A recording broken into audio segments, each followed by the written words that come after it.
information officielle, une information bi nga xamantene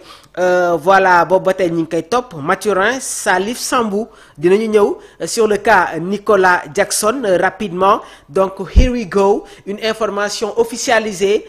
par Fabrizio Romano. Donc c'est parti, le Bayern est d'accord pour signer Nicolas Jackson de Chelsea. Tout est fait, déménagement de prêt initial avec frais de prêt de 15 millions d'euros pour une saison, clause option d'achat non obligatoire pour un forfait de 80 millions d'euros. Alors Chelsea mi ngi doon réclamer 80 millions d'euros pour laisser partir l'attaquant de l'équipe nationale du Sénégal. Mais gis nañ ne que c'était une exigence un peu forte, loolu moo waral sax ay équipe yu bëri dañu dellu woon ginnaaw. Déjà Aston Villa jotoon na def une proposition de 60 millions d'euros rejetée par Chelsea. Ki nga xamantene tam équipe bii di Newcastle ñoom itamit jotoon nañu rentrer en contact, de même que amoon na ay club italien ñi nga xamantene bëggoon nañu dem chercher Nicolas Jackson, mais Chelsea connaît la valeur de Nicolas Jackson. Biñ koy jëlee Villarreal xool leen ci ban montant moom lañ ko jëndee ak tey jii fan la clause libératoire am toll. Et je pense que actuellement Chelsea am na lu mu si gagné parce que tamit un prêt boo xamante ne dafay amaale ay frais yu toll ci 15 millions d'euros pour une saison, c'est quand même quelque chose de très bon. L'accord inclurait également une clause de vente pour Chelsea si la clause d'option d'achat était déclenchée en 2026. Alors Jackson prêt à prendre l'avion pour la Bavière avec son agent Ali Barak d'Epic Sport plus tard dans la journée, car tout est à 100% d'accord. Destination Bayern pour Nicolas Jackson. Donc ce feuilleton mun naa nekk tire à sa fin. Le Bayern nag a offert des frais de prêt record comme ni ma leen ko waxee d'une valeur de 15 millions d'euros garantie pour que Nicolas Jackson rejoigne équipe bi nga xamante ne moom mooy le Bayern Munich. Les statistiques de Nicolas Jackson, di remercier bu baax a baax ki nga xamante ne tamit voilà moom mu ngi nekk un fidèle internaute de Sport Life 221 muy Baye Ba. Dinañ ko jël sax léegi nii moom itamit mu joxe sa réaction sur l'actualité. Nicolas Jackson en 173 matchs, Nicolas 51 buts, 27 passes décisives. Donc mu nekk tamit ay statistiques yu am solo. 173 games, 51 goals, 27 assists, 78 goals contribution. Donc toujours des informations et des statistiques données par Fabrizio Romano. Question bi ma leen di posé waat, est-ce que jàpp ngeen ne que Nicolas Jackson va s'imposer, va faire une bonne saison avec équipe bi nga xamante ne moom mooy Bayern Munich? On attend vos réactions. De toutes les façons moom itamit ñi ngi koy xaarani en équipe nationale du Sénégal. Est-ce que Pape Thiaw dafay continuer avec Nicolas Jackson sur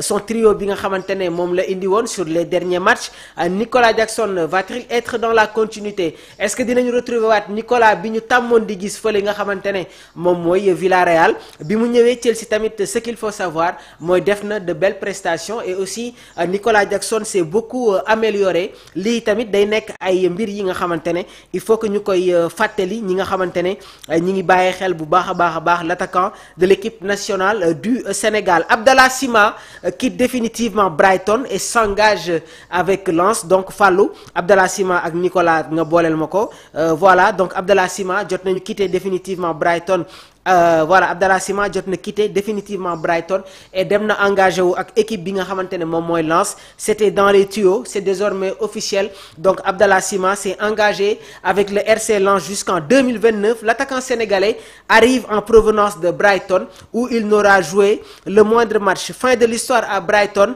donc pour Abdallah Dipo Sima, 24 ans, arrivé à l'été 2021, auréolé d'un super parcours ci équipe bi nga xamante ne moom mooy Slavia Prague, notamment lors d'une campagne de Ligue Europa 2020-2021 à 4 buts en 11 matchs. Le très polyvalent attaquant sénégalais promettait à son arrivée pour 8 millions d'euros. Finalement, l'expérience a tourné au vinaigre pour l'ancien joueur d'Evian Toulon, Thonon Evian Grand Genève avec aucune apparition sous la tunique des pensionnaires du Falmer Stadium waaye nag Abdallah Sima def na des prêts réussis ci équipe bi nga xamante ne moom mooy Rangers ak Brest donc hors des plans des différents entraîneurs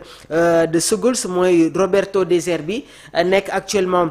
entraîneur ci équipe bi di Marseille en passant par Graham Potter donc jusqu'à Fabian Hürzeler, celui qui a connu l'ASFA de l'unité 5 des Parcelles Assainies a été envoyé en prêt à Stoke City à son arrivée donc mu am tamit ay blessures yi nga xamante ne ñi ngi koy remarqué ci bile carrière am waaye tamit nekk na un joueur d'équipe travailleur et très motivé et c'est sans aucun doute pour ces 2 dernières saisons que Lens ñoom tamit jot nañu jeter son dévolu sur lui et miser lu toll ci 4,5 millions d'euros donc la signature bu Abdallah Sima ci équipe bi di Lens dafay apporter de la qualité de la diversité ci secteur offensif bi nga xamante ne moom mooy Lens parce que moom itamit dafa nekk un attaquant complet capable d'être décisif en prenant la profondeur ou en renant des surfaces polyvalent capable d'évoluer comme excentré wala comme avant-centre donc mu nekk kaddu yi nga xamante ne directeur sportif bu Lens donc le directeur sportif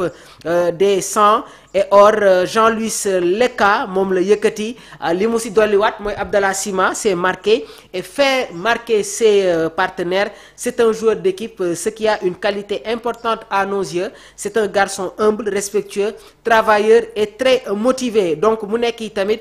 toujours des informations yi nga xamante ne dañ leen koy toppal suñu mbokk internet yi avant mu ñuy échapper damay ñëwaat tuuti rapidement sur le cas de Nicolas Jackson alors am na ay joueurs africains yi nga xamante ne jot nañu def un passage dans la Bundesliga ci équipe bi nga xamante ne moom mooy Bayern Munich Sadio Mané arrivé en 2022 star offensif du club a quitté le Bayern après une seule saison passage un peu compliqué mitigé surtout ak altercation bi nga xamante ne amoon na ko ak Leroy Sané Eric Maxime Choupo-Moting nekk un international camerounais joueur expérimenté depuis 2020 souvent utilisé comme joker de luxe bi mu jugee fële nga xamante ne daanaka moom mooy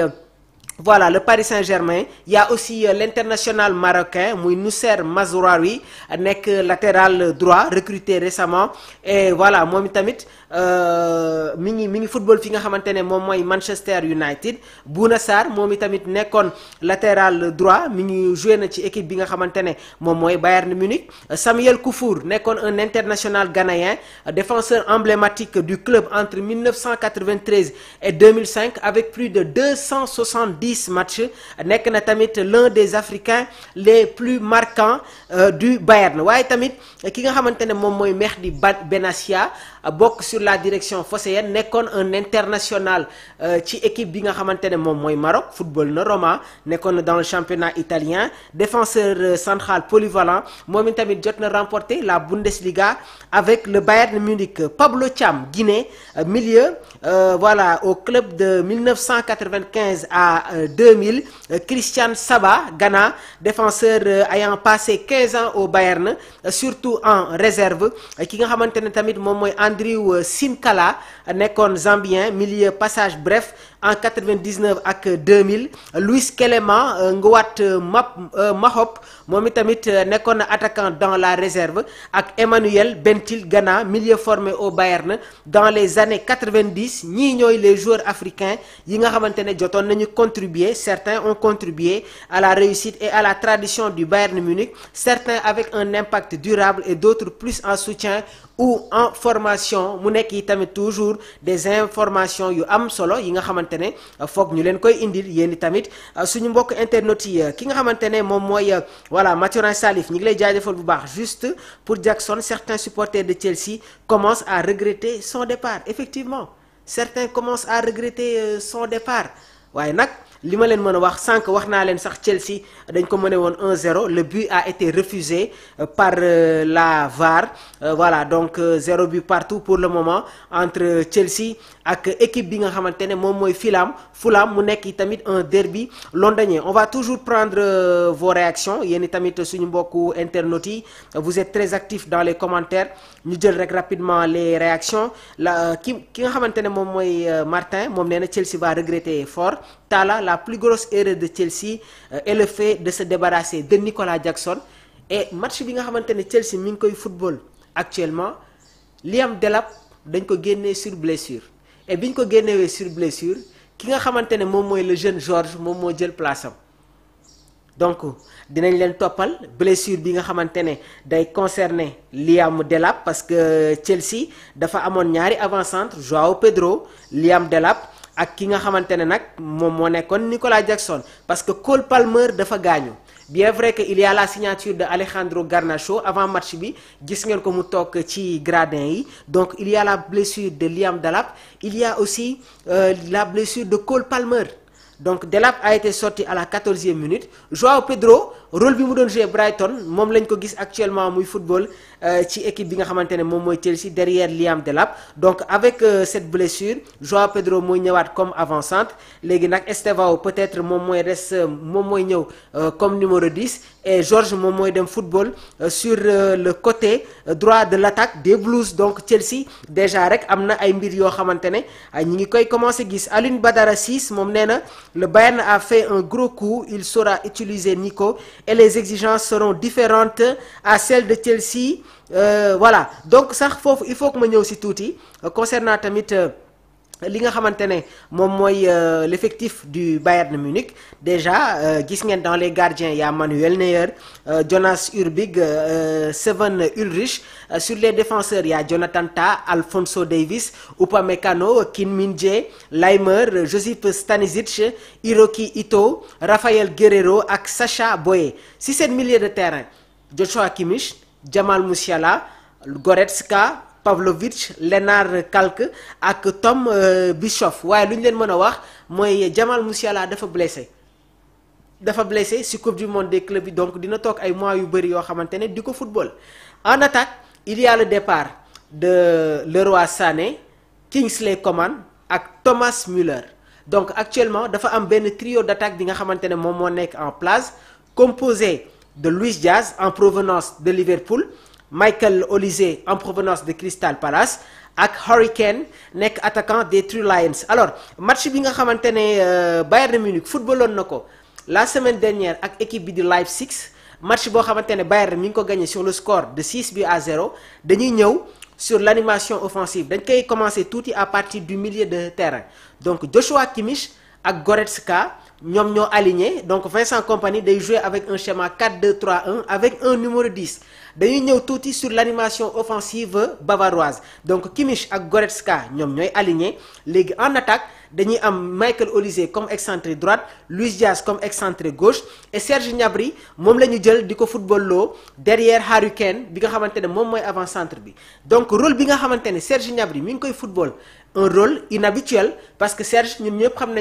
nañ ne que c'est un excentré et Nicolas soo leen di xool maa ngi leen koy wax tout le temps bi muy nekk Villarreal dafa doon tourner derrière Gérard Moreno. Léegi est-ce que Nicolas Jackson gënul am ay aptitudes que Serge Gnabry concernant le rôle d'un numéro 10 électron libre bi nga xamante ne il est beaucoup plus à l'aise. Gis ngeen Chelsea complémentarité bi nga xamante ne amoon na entre Cole Palmer ak Nicolas Jackson. Des fois da ngeen di gis Cole Palmer a une position beaucoup plus avancée Nicolas a la capacité de venir chercher la balle jouer sur les côtés parce que c'est un joueur technique. Donc man jàpp naa ne que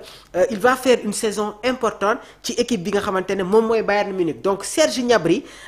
blessure Jamal Musiala moo tax ñu jël ko football loo ko comme numéro 10 Thomas Müller moom moo doon jouer boobu le rôle moom itamit jóge na fi nga xamante ne moom mooy Bayern Munich. Donc Nicolas a des chances pour s'imposer dans le dispositif de Vincent Kompany. Autre facteur bi nga xamante ne tamit nañ ko jël en considération mooy Nicolas doit prouver il n'a pas le choix. Nicolas doit montrer